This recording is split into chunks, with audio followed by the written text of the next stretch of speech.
The high school auditorium hummed with restless energy. Rows of students filled the seats, whispering, laughing, elbowing each other as the annual talent show carried on.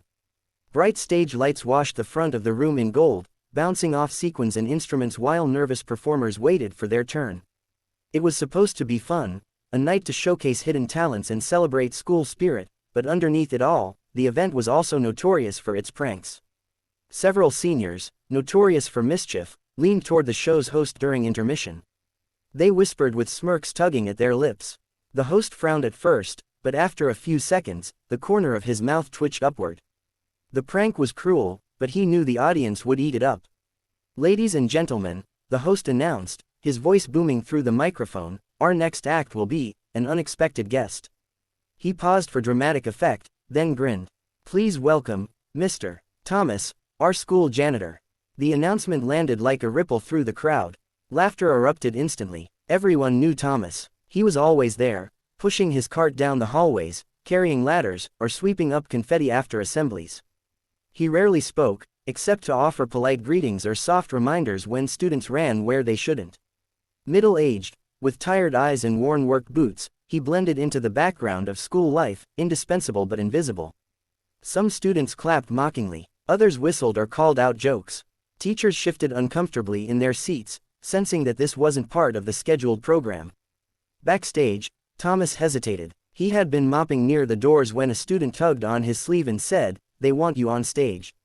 At first, he thought it was a mistake. But as he stepped into the blinding stage lights, he realized what was happening. His uniform bore the day's labor, faint streaks of bleach, a few dust smudges, and a patch of dried paint from fixing a wall. His hands, calloused and cracked, were made for hard work, not for applause. He felt the weight of dozens of eyes on him, waiting for him to embarrass himself. On stage, the host gestured toward the gleaming grand piano positioned in the center. The implication was obvious. "Go ahead, Mr. Thomas," the host said with a teasing grin. "Show us what you've got." The laughter returned, rolling through the auditorium like a tide. Thomas stood still for a moment.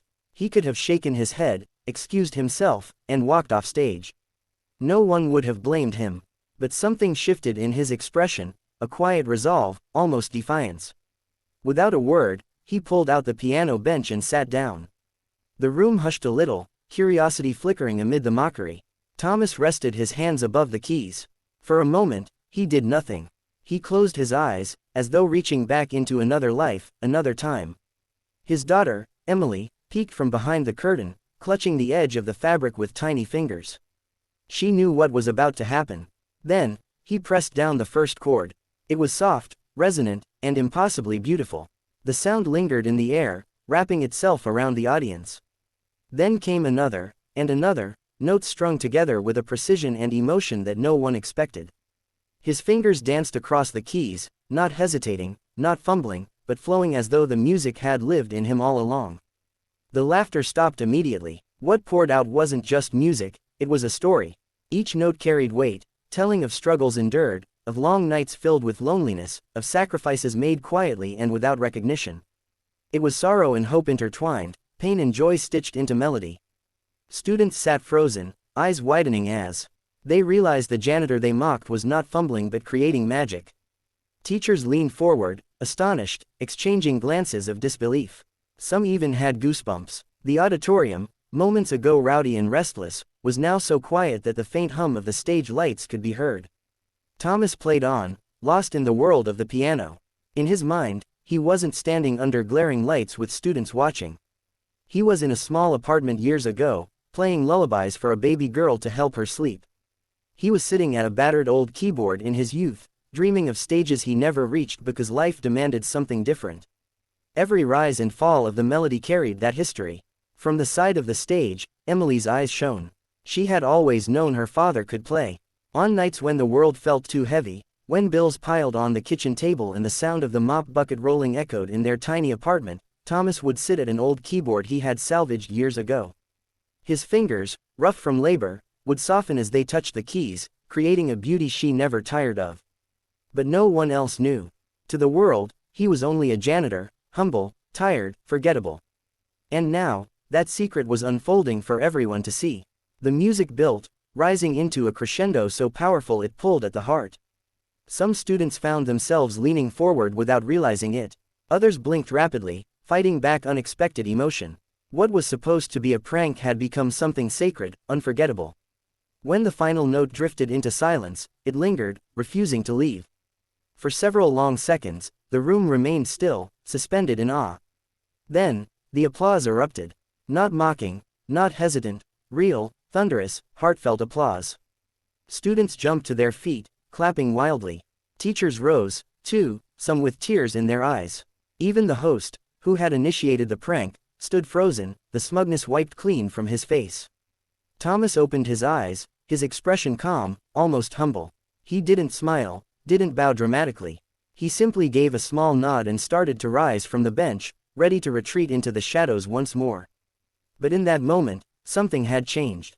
Everyone who had ever overlooked him saw him in a new light, not as the man who cleaned their classrooms, but as someone extraordinary, someone who carried music in his soul. And behind the curtain, Emily's chest swelled with pride so fierce it made her want to run out and hug him in front of the whole school. For the first time, she knew the world was seeing the father she had always known, not just a janitor, but a man of rare, hidden brilliance. The final note still trembled in the air, shimmering like it refused to leave. For a long heartbeat, no one dared to move. The silence was heavy, reverent, as if the entire auditorium knew they had witnessed something that went beyond a simple performance. Then, like a wave breaking, the audience erupted into thunderous applause. The sound was deafening. Students who had been smirking only minutes earlier were now standing, cheering with open mouths, their hands clapping so hard they stung. Teachers rose to their feet, some with tears streaming down their cheeks, others shaking their heads in disbelief. The man they had once overlooked, the janitor who quietly moved through their halls unnoticed, was suddenly the center of their admiration. Thomas stood slowly from the piano bench. His expression remained calm, almost reserved, though his chest rose and fell with the quiet intensity of someone who had just released a piece of his soul. He gave a modest nod, as if embarrassed by the attention, and began to step down from the stage. Backstage, Emily's heart pounded. She wanted to burst into the spotlight and wrap her arms around him, to shout to the world, "That's my dad." But she held back, biting her lip as her eyes welled with tears of pride. As Thomas tried to slip toward the shadows, a man intercepted him near the side aisle. He was tall, sharply dressed in a navy suit, his presence commanding. Unlike the students, his applause had been steady, deliberate, calculated. Now, he reached out a hand. "Mr. Thomas, is it?" The man said. "My name's Daniel Green. I'm a music producer." Thomas blinked at him, confused. "I think you've got the wrong man," he said, his voice gravelly and modest. "I'm just the janitor." Daniel shook his head firmly. "No, sir. What you played tonight, it wasn't just good. It was extraordinary. I've been in this business for 20 years, and I don't often hear raw emotion like that on a first listen. You have a gift the world deserves to hear." Thomas froze, his calloused hands tightening at his sides. For years, he had buried that part of himself, trading keys and chords for mops and wrenches. Music had once been his dream, but dreams didn't pay rent, didn't put food on the table for a little girl. He had chosen responsibility over passion, believing that sacrifice was his only path. "Sir, I appreciate it," Thomas said carefully, "but I have a job. I've got a daughter to raise. He gestured back at the piano. "This isn't my world anymore." But Daniel leaned closer, lowering his voice with conviction. "Maybe it's exactly the world you and your daughter need." Those words lodged in Thomas's chest like an ember, burning softly even as he tried to brush them aside. The days that followed proved that Daniel wasn't exaggerating. By the next morning, clips of the performance had surfaced online. A student had recorded it on their phone, and within hours, the video spread like wildfire. "The janitor who stole the show" became the headline across social media platforms. Millions watched as Thomas's rough hands moved with breathtaking grace over the piano. Comment sections filled with awe and shame, students admitted their guilt for laughing at him, strangers confessed they were moved to tears by the raw honesty in his playing. Soon, local news stations called. Then national broadcasters. Thomas, once invisible, now found himself in the spotlight, invited to perform on morning shows and evening specials. At first, he resisted. He wasn't used to attention, let alone fame. He still woke at dawn, packing Emily's lunch, walking her to school, and scrubbing floors as though nothing had changed. But everywhere he went, people recognized him, stopping to shake his hand or thank him for reminding the world that talent lives in unexpected places. One evening, as he and Emily sat together in their small apartment, she looked up from her homework with wide, pleading eyes. "Daddy," she said softly, "you always told me to chase my dreams. You always said I could be anything I wanted, if I worked hard. But you stopped chasing yours. Maybe it's time you try again, for both of us." Her words hit harder than any applause. That night, Thomas sat at his battered old keyboard, the one he had salvaged years ago, and stared at the keys. Music had always been there, waiting in the background, like a friend he had abandoned. Now, the world had given him a second chance. When Daniel Green called again, Thomas finally said yes. What followed was a whirlwind. He recorded an album filled with compositions drawn from his life, songs of struggle, sacrifice, and enduring love. Each piece carried the fingerprints of a man who had known hardship but never lost hope.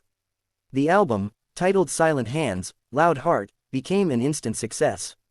Critics hailed it as a rare, unpolished masterpiece. Thomas performed on stages he never dreamed of seeing, from community theaters to grand concert halls. Yet, no matter where he played, he always kept one seat reserved in the front row, for Emily. She sat proudly, her chin high, her eyes glowing with pride as the world celebrated her father. But Thomas never let fame change him. He still volunteered at the school where it all began, still greeted teachers and students with the same quiet humility. When asked why, he always said the same thing. Because once, I was just a janitor in their eyes. And now, I want every kid in that school to know that no dream is too small, and no one is invisible. Years later, people still told the story of the night a prank turned into a revelation. They spoke of how a man meant to be laughed at silenced a crowd with beauty they couldn't forget. They shared the video with their children, reminding them never to underestimate anyone. And Emily, she grew up with a fire in her heart, inspired by her father's courage. She chased her own dreams fearlessly, knowing she carried his legacy inside her, the lesson that even the humblest beginnings could lead to extraordinary endings. For Thomas, the joke that was meant to humiliate him became the turning point of his life. The night he sat at that piano, he wasn't just proving himself to an auditorium of students, he was reminding himself of who he truly was. A janitor, yes, but also a father, a dreamer, a musician whose song had changed everything.